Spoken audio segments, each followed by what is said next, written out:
दिवसात केंद्रीय अर्थसंकल्प सादर होणार आहे। पश्चिम महाराष्ट्र हा साखर पठ्ठ्याबरोबरच दुधाचा हब म्हणून ओळखला जातो। कोल्हापुरातल्या शेतकऱ्यांना केंद्रीय अर्थसंकल्पातून नेमक्या काय अपेक्षा आहेत हे जाणून घेतले आमचे प्रतिनिधी सतेज औंधकर यांनी। पाहूया। येत्या 2 दिवसांमध्ये केंद्राचा अर्थसंकल्प आहे तो सादर होणार आहे आणि या अर्थसंकल्पाकडे सर्वांचंच लक्ष लागलंय।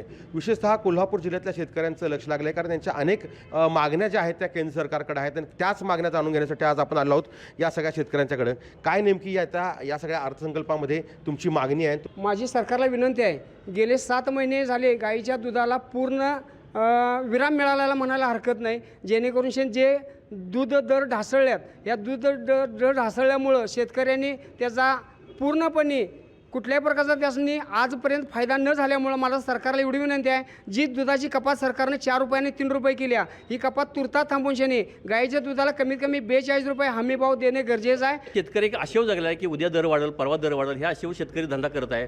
तर तरुण शेतकरी जर इकडे जर नाही वाढला तर भविष्यात दूध मिळणं अवघड होईल, अशी परिस्थिती आज महाराष्ट्रामध्ये आहे। सरकारकडे मागणी आहे, उसाला FRP मिळत नाही, दुधाला दर नाही, भाजीपाल्याला दर नाही, हे असं सगळं नुसतं जाहिरातीमध्ये जाऊ आम्ही दर देतो, हे देतो, परत आम्हाला अंमलातच काय नाही हो, हे नुसतं कागदपत्र दर आहे।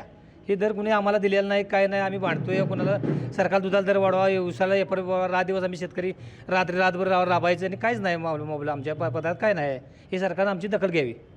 नक्कीच आपण पाहतोय की हे सगळे शेतकरी आहेत आणि ह्यांची एकच मागणी जी आहे की कुठेतरी दुधाचा जो हमीभाव आहे तो दुधाला हमीभाव मिळावा, FRP आहे ती FRP एकरकमी मिळावी, अशा एक ना अनेक मागण्या ज्या आहेत त्या राज्य सरकार असेल आणि केंद्र सरकारकडे करताना हे शेतकरी आपल्याला पाहायला मिळत आहेत। सतेज औंधकर, लोकशाही मराठी, कोल्हापूर।